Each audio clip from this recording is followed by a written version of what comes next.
शासन पिता भगवान महावीर स्वामी के चरणों में कोटि कोटि वंदन। असीम असीम उपकारी सभी ज्ञानी गुरु भगवंतों के चरणों में कोटि कोटि वंदन। मोक्षगामी सभी आत्माओं को जय जिनेन्द्र। हमें मनुष्य भव मिला, धर्म मिला,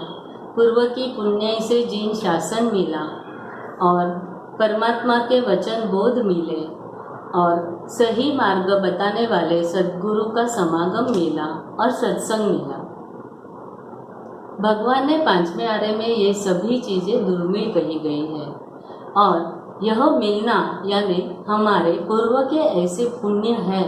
जो हमें यह सब मिला है। धर्म मिलना यानी पूर्व में हमने ऐसे कोई पुण्य किए हैं तो धर्म मिला है और धर्म उत्कृष्ट मंगल कहा गया है। सर्व दुखों की श्रेष्ठ दवा धर्म कहा गया है क्योंकि इसमें है विपुल बल। जैसे हमारे जीवन में बहुत सारी विपत्तियां आती है, दुख आते हैं, संकट आते हैं, रोग आते हैं और मृत्यु जब भी आती है तब हमारे साथ हमारे स्नेही परिवारजन या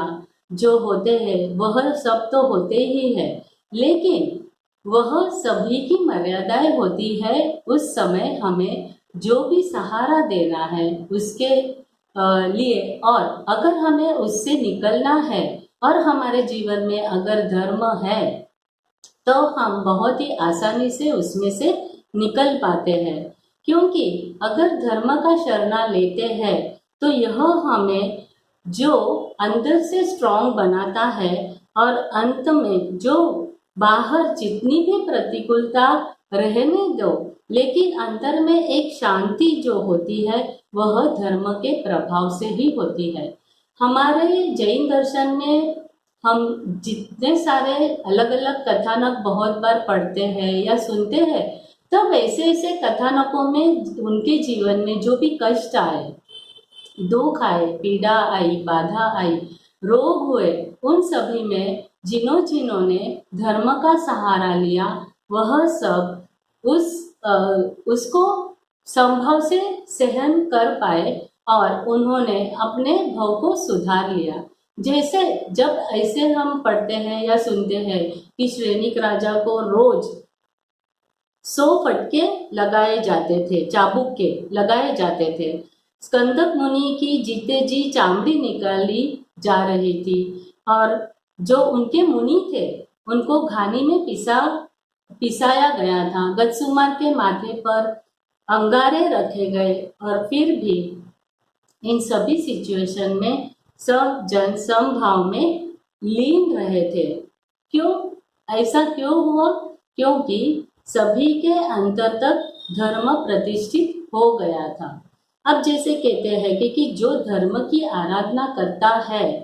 तो धर्म की जो रक्षा करता है, धर्म की आराधना करता है, धर्म उसकी रक्षा करता है। जैसे यह हमने उदाहरण देखे वैसे बहुत सारे उदाहरण हैं क्योंकि जिनके जीवन में बहुत सारे संकट, दुख या ऐसी विपत्ति आने पर जिन्होंने धर्म का शरणा लिया उन्होंने उस संकट को बहुत ही आसानी से क्या किया है, उसका सामना करके निराकरण कर लिया है। जैसे हम कहते हैं कि जीवन चरित्र अगर देखते हैं तो उसमें अमर कुमार है, मैना सुंदरी है, कलावती है, सीता सती है, सिद्धि चंदन बाला है, सुदर्शन सेठ है। इनके जीवन में बहुत सारे ऐसे जो संकट आए, दुख आए, इन्होंने तब धर्म का शरणा लिया और उसमें से उनकी रक्षा धर्म ने की। अब जो हमें मनुष्य भाव मिला है, मानव जीवन मिला है, इसमें अगर धर्म नहीं है तो कहा जाता है कि जैसे विनय विना शिष्य, गुण विना पुत्र, चारित्र विना साधु, मूर्ति विना मंदिर शोभा नहीं देते, वैसे ही मानव जीवन धर्म बिना शोभा नहीं देता है। अगर हम 4 गति की बात करें, मनुष्य गति, देव गति, तिर्यंच गति, नरक गति, तो सिर्फ मनुष्य गति में ही हम धर्म कर सकते हैं। दूसरे तीनों गति में धर्म हम नहीं कर सकते हैं और हमें मनुष्य भाव कंपैरेटिवली अलग अलग जितने भी हमारे भाव हुए होंगे उसमें हमारे मनुष्य के भाव कितने, और हमें धर्म के संस्कार वहाँ पर कितने लिए यह भी देखने की हमें क्या है, देखने की और सोचने की जरूरत है। लेकिन हमारा जो जीवन है, यह जीवन हमारी सभी इच्छा है या जो हमारे कंफर्ट के लिए या पैसे कमाने के लिए जो हम इसके पीछे हमारा समय बिताते हैं, उतना समय हम धर्म के लिए नहीं दे सकते। और हम ये कहते हैं कि अब जो निमित्त भी हमारे सामने आते हैं, वो निमित्त भी इतने सारे खड़े हैं, उस निमित्त में हमारा टाइम इतना सारा चला जाता है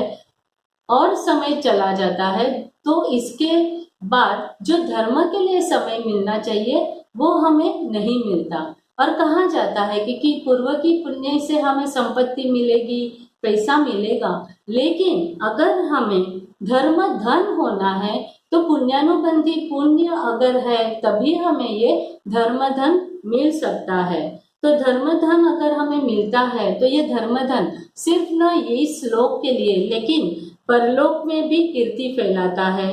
हमें तेजस्वी, यशस्वी, प्रशंसनीय और रमणीय बनाने वाला धर्म है।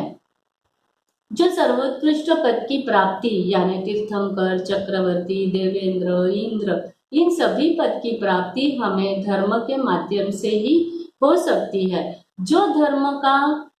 अनुकरण करता है, पालन करता है, अपने जीवन में जिन्होंने धर्म को प्रायोरिटी दी है, उनका जीवन संयम तप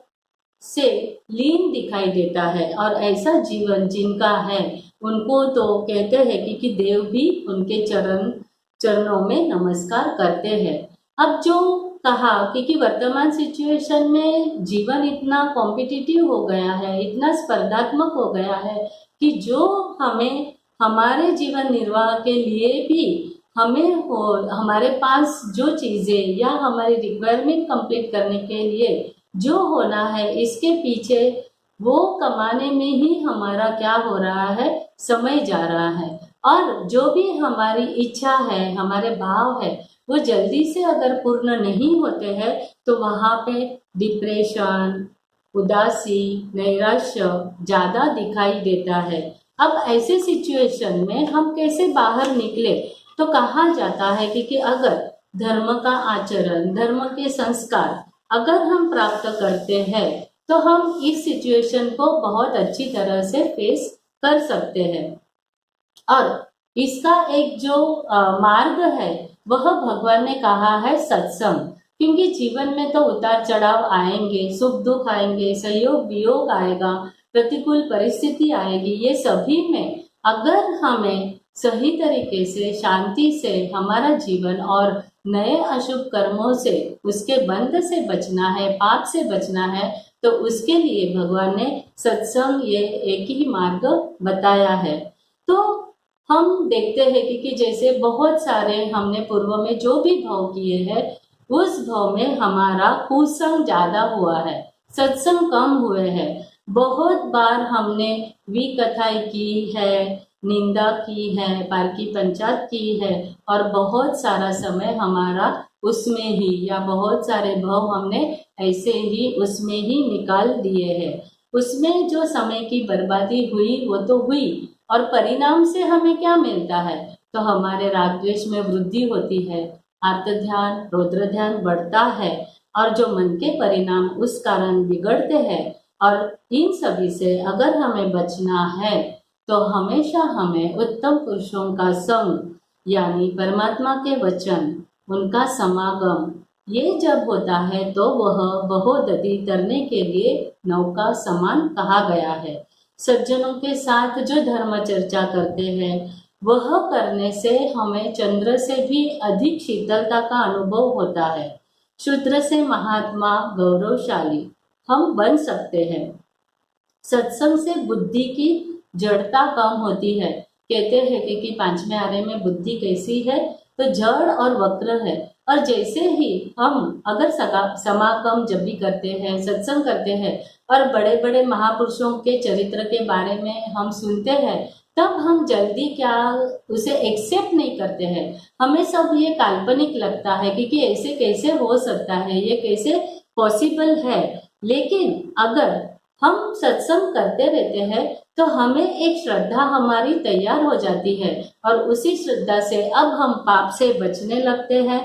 हमारा आत्मा उन्नति की ओर आगे बढ़ता है और चित्त की निर्मलता बढ़ाता है। जैसे कि जैन दर्शन में बहुत सारे ऐसे एग्जाम्पल है कि परमात्मा के वचन, बोध वचन सुनने के बाद कितनी सारी ऐसी अधम आत्मा वो उत्तम बन गई। खूनी थे वो मुनि बन गए, दुष्ट थे वह सज्जन बन गए, पापी को पावन बना दिया, नास्तिक को आस्तिक बनाता है, अधर्मी को धर्मी बनाता है। ये सब कब होता है? जब साधु संतों का समागम और सत्संग हम करते हैं, तब ये पॉसिबल होता है। हमारे पूर्व के कुसंस्कार निकलने लगते हैं और आत्मा के सुसंस्कार बनने लगते हैं और हमें एक मन में विश्वास भी आता है और एक हिम्मत भी मिलती है कि नहीं, भगवान ने यह बताया है कि ऐसा करने से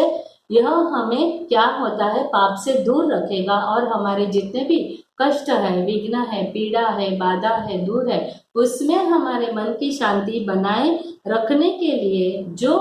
भगवान ने बताया है उस तरह अगर हम उसका आचरण करते हैं तो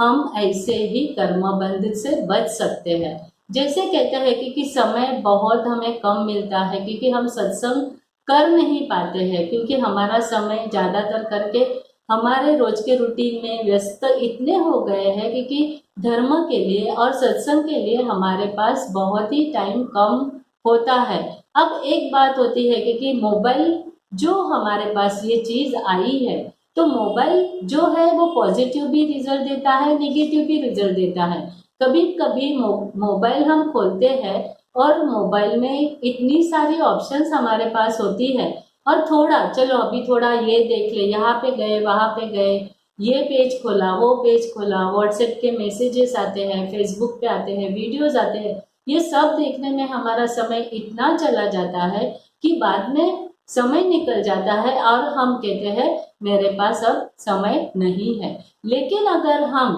तय करें कि जितना समय हम मोबाइल में देते हैं उतना ही समय अगर हम धर्म के कार्य के लिए या सत्संग के लिए देते हैं तो भी हम थोड़ा हमारे जीवन में परिवर्तन ला सकते हैं। अगर ये समय हम सत्संग जैसे जैसे करते हैं, इसके परिणाम भी कहे गए हैं क्योंकि पहले के समय में भी बड़े बड़े राजा भी सत्संग करते थे, समागम करते थे, धर्म चर्चा करते थे। ऐसे बहुत सारे उदाहरण हमारे पास है कि जैसे कलिकाल सर्वज्ञ हेमचंद्राचार्य ने कुमारपाल की राज्यसभा में वह जाते थे और वहाँ पर बहुत सारे विद्वान आते थे और बहुत सारे विद्वान जो थे वो खुद को विद्वान ही तो कहते थे या विद्वान समझते थे, लेकिन वो मिथ्यात्वी भी साथ में रहते थे और ऐसे कितने सारे मिथ्यात्वी थे। और जब सत्य धर्म की समझन उन्हें प्राप्त होती थी तब उनका मिथ्या अंधकार मिट जाता था। सत्संग से अज्ञानता का अंधकार मिट जाता है, संशयों का निराकरण होता है, सत्य समझन की प्राप्ति होती है, विवेक चक्षु हमारे खुल जाते हैं और हित अहित का हमें भान होने लगता है। अब ये सब तो हमें पता चला कि चलो सत्संग करना बहुत ही अच्छी चीज़ है, लेकिन बहुत बार हमें ये कन्फ्यूज़न होता है कि अगर सत्संग करें तो वह किसके साथ करें, बिकॉज ऑफ सत्संग के भी निमित्त इतने सारे है तो उसमें हमें निर्णय लेना बहुत बार कंफ्यूजन हो जाता है निर्णय लेने के लिए। तो भगवान कहते हैं कि अगर आपको धर्म चर्चा करनी है तो थोड़े जो गुण होते हैं धर्म चर्चा करने के लिए कि जो शून्य है, स्थिर है, गंभीर है, परमात्मा के वचनों को जानता है, तत्वों के रहस्य को समझता है और जैसे हम कहते हैं कि जो देव गुरु धर्म की सही श्रद्धा में मजबूत होता है और मन के संशयों को, जिनके पास मन के संशयों का समाधान मिलता है, ऐसे जगह पे हम सत्संग कर सकते हैं, उनके साथ हम समागम से धर्म चर्चा कर सकते हैं। अब धर्म चर्चा करते करते बहुत बार क्या होता है कि शास्त्र का ज्ञान जो है वह हम लेते लेते हमारे मन में थोड़ी शंकाएं आती है, संशय आते हैं, डाउट्स आते हैं और बहुत बार अलग अलग पंथ परंपरा एक ही सिद्धांत के अलग अलग उसके निष्कर्ष दिखाई देते हैं, तब फिर से हमारा मन कंफ्यूज हो जाता है। तब अब हमें यह देखना है कि तब थोड़े थोड़े कभी देखते हैं कि वाद प्रतिवाद भी होता है। कोई अपने अपने मार्ग को इतना सही तरीके से बताता है। हालांकि भगवान महावीर ने तो अनेकांतवाद कहा है और अनेकांतवाद में कहा गया है सिर्फ हमारा ही श्रेष्ठ नहीं है, लेकिन दूसरों का भी हमें श्रेष्ठ समझना है। लेकिन बहुत बार ऐसी धर्म चर्चा का जो अंत होता है वो वाद प्रतिवाद में भी हो सकता है और इससे आत्मकल्याण नहीं होता है। और कहते हैं ना कि कोई अगर ऐसा प्राणी पूरा दिन घानी में सुबह शाम ऐसे ही सुबह शाम दौड़ता रहता है, लेकिन वह अंत में जहाँ का वहाँ ही होता है। तो जैसे अगर हम धर्म चर्चा ऐसे वाद विवाद से करते हैं तो भी हम भी कहाँ पे भी आगे बढ़ते नहीं है। अब ये जो धर्म चर्चा है या जो समागम है, ये इसके परिणाम भी अगर कहते हैं कि बहुत सारे ऐसे उदाहरण हमारे जीवन में हैं। तो इसके लिए एक अकबर बादशाह की स्टोरी भी बताई गई है कि अकबर बादशाह भी बहुत ही उनको सत्संग या धर्म चर्चा वगैरह बहुत ही पसंद थी और वह जो सत्संग उन्होंने किया उससे सत्संग से उनका दृष्टि परिवर्तन कैसे हुआ इसके बारे में भी एक इनका उदाहरण ले सकते हैं कि अकबर बादशाह की सभा में अनेक जाति के लोग आते थे और सभी अपने अपने धर्म के बारे में बात करते, धर्म चर्चा होती थी। तब एक दिन एक विद्वान ने जैन आचार्य हीरसूरी की प्रशंसा की और अकबर बादशाह को कहा कि जैसे आप सभी राजाओं में मुकुट समान हो, वैसे ही सर्व दर्शनों में अद्वितीय विद्वान ऐसे और सर्व धार्मिकों में मुकुट समान एक जैन आचार्य है, उनका नाम है हीर विजय सूरी जी आचार्य। आचार्य की यह प्रशंसा सुनकर अकबर बादशाह ने जहाँ हीर विजय जी सूरी जी विराजमान थे वहां पर अपने 2 दूतों को भेजा और उनको आदर और सम्मान के साथ यहाँ पर लेकर आने के लिए विनती करने के लिए कहा। जब वो 2 दूत वहां पर पहुंचे और उन्होंने आचार्य को विनती की और कहा है कि अकबर बादशाह ने आपको उनको प्रतिबोध देने के लिए आमंत्रण दिया है। जैसे कहते हैं ना कि केशवी स्वामी ने परदेशी राजा को बोध दिया, हेमचंद्र आचार्य ने कुमारपाल राजा को बोध दिया और उनको जो मिथ्यात्वी थे उनको उन्होंने सही दिशा बताई, वैसे ही आप हमारे दरबार में पधार कर आप भी राजा को प्रतिबोधित करें। अब आचार्य ने जो इनकी विनती थी उनको मान देते हुए उन्होंने कहा कि हाँ, उन्होंने हाँ कह दिया और वो चलने के लिए तैयार हो गए। अब वो चलने के लिए तैयार हो गए, तब ये जो दूत थे, इन दूतों ने बहुत सारे हाथी, घोड़े, रथ, पालकी,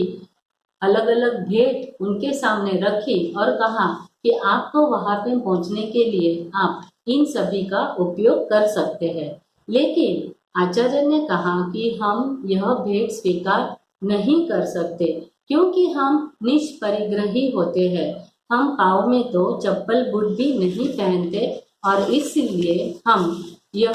सब चीजें हमें नहीं चलती है। अब ये सब कहने के बाद वो कहते हैं कि हम विहार करके ही वहां पे पहुंचेंगे राज दरबार में। राजा के दरबार में जब पहुंच जाते हैं तब बादशाह अकबर उनका आदर पूर्वक सम्मान करते हैं और उन्हें कहते हैं कि जो आपने ये बात कही, आप विहार करके आए हो, चल के आए हैं, तो मेरे मन में थोड़ी शंकाएं है कि आपकी दिनचर्या जो दिखाई दे रही है, इन दिनचर्या के बारे में मुझे और जानना है। और उन्होंने बहुत सारे प्रश्न आचार्य को पूछे। उनके प्रत्युत्तर में आचार्य ने जीन दर्शन के यम नियम, जिनेश्वर देव, जीन धर्म, निग्रंथ गुरु का स्वरूप समझाकर बादशाह के चित्त को दया धर्म से वासित कर दिया। बादशाह बाद में आचार्य श्री को एक उनकी जो बहुत ही सुंदर चित्रशाला थी वह उनको उनको बतानी थी, और इसीलिए वह आचार्य को विनती करते हैं कि आप मेरी जो चित्रशाला है वहाँ पर आप जो मैंने एक सिंहासन आपके लिए बनाया है वहाँ पर बैठकर आप मेरी चित्रशाला में क्या करना है, वहाँ पर जाकर उसे पवित्र बनाना है। अब वहाँ पे जो सिंहासन था वहाँ तक पहुँचने के लिए जो उसका दरवाजा था वहाँ से, जैसे कहते हैं ना कि महलों में तो ऐसे नीचे कारपेट बिछाया जाता है, गालीचे बिछाए जाते हैं, ऐसे ही गालीचा वहाँ पर बिछाया गया था। और तभी अकबर बादशाह आचार्य को विनती करते हैं कि आप इस गालीचे के ऊपर आपके चरण कमल रख कर उसे पवित्र करो और वहाँ सिंहासन के ऊपर आदर पूर्वक आप बैठ जाओ। लेकिन वहाँ पर आचार्य कहते हैं कि हम इस गालीचे पर नहीं चल सकते, क्योंकि हो सकता है कि इस गालीचे के नीचे बहुत सारे छोटे छोटे जीव जंतु हो सकते हैं, चींटियाँ हो सकती है, तो हम इसको देखने के बगैर वहाँ इसके ऊपर नहीं चल सकते हैं। तो अब ये सुनकर तो अकबर बादशाह कहते हैं हमारी चित्रशाला तो देवलोक के मंदिर से भी एकदम स्वच्छ और पवित्र है, तो यहाँ पर जीव जंतु कैसे हो सकते हैं। फिर भी आचार्य जी कहते हैं कि यह हमारा आचार है कि हम देखे बिना पाँव नहीं रख सकते हैं। बादशाह ने गालीचा हटाने के लिए कहा और तभी उन्होंने देखा कि उसके नीचे छोटे छोटे जीव जंतु थे, चींटियाँ थी, और वो देखकर अकबर बादशाह को भी बहुत ही सरप्राइज हुआ और आश्चर्य हुआ। यह सब देखने के बाद उन्होंने जिन धर्म की या और सुरेश जी की प्रशंसा की और अपनी ओर से कुछ ग्रहण करने की, तभी उन्होंने बहुत ही विनती की कि आप इतने बड़े चारित्रवान हो, इतने बड़े आचार्य हो, लेकिन मुझे आपको कुछ तो भी भेंट देनी है, आप उसे ग्रहण करना ही होगा। तब आचार्य श्री कहते हैं अगर आपको कुछ भेंट में देना ही है तो आपके राज्य में जितने भी पशु पक्षी पिंजरे में है, जिनको बंद किया गया है, उनको छोड़ने की विनती हम करते हैं। और जब हमारे जैन के पर्यूषण आते हैं, उस पर्यूषण के दरमियान आपको सभी जितने भी कत्ल खाने हैं उनको क्या करना है, बंद रखना है। तो ये सभी चीजें जब आचार्य अकबर को बादशाह को कहते हैं तब एक नई दृष्टि बादशाह को मिलती है और दृष्टि परिवर्तन हो जाता है, और वहाँ पे वो आचार्य को ये सभी के लिए तो मंजूरी देते ही है। और बाद में कहते हैं कि एक निर्णय मैं आज से लेता हूँ कि मैं कभी भी शिकार नहीं करूँगा और शिकार करके किसी भी जीव की हिंसा नहीं करूँगा। और वो जो नियम होता है वो खुद वह जाव जीव के लिए जो बोलते हैं ना जीवन पर्यंत का, अकबर बादशाह ये ले लेते हैं डिसीजन। तो ऐसे होते हैं धर्म चर्चा करने के परिणाम। सत्संग करते समय हमें यह भी ध्यान रखना है कि अनेक जगह जैसे कहते हैं कि बहुत सारी अब जगह है ऐसे शिविरों का आयोजन होता है और वहाँ अलग अलग जो ज्ञान गोष्ठी के आयोजन दिखाई देते हैं, लेकिन थोड़ा हमें पहले देखना है कि जहाँ पर जो आयोजन हुए हैं वहाँ पर परमात्मा की आज्ञा का उल्लंघन तो नहीं हो रहा है ना, क्योंकि वर्तमान में धर्म के विविध पंथ परंपरा हमें दिखाई देते हैं और वैसे में सत्य को समझना बहुत ही मुश्किल होता जा रहा है। लेकिन अगर इस सत्संग से हमारे में इस चर्चा से या सत्संग से समागम से हमारे राग द्वेष अगर उसकी परिणति मंद हो रही है, विषय कषाय मंद हो रहे हैं, पाप के बंध कम होते जा रहे हैं, संसार प्रत्ये वैराग्य भाव प्रकट हो रहे हैं और मोक्ष मार्ग में आगे बढ़ने के पुरुषार्थ हो रहे हैं, परमात्मा को हृदय में स्थापित करने के भाव हो रहे हैं, वैसे सत्संग को हमेशा हमें स्थान देना चाहिए। धर्म चर्चा सत्संग के ऐसे मौके संयोग बहुत ही अगर पुण्य है तो ही हमें प्राप्त होते हैं, मिलते हैं, तो उसका हमें सहर्ष स्वागत करना है और खुद को धन्य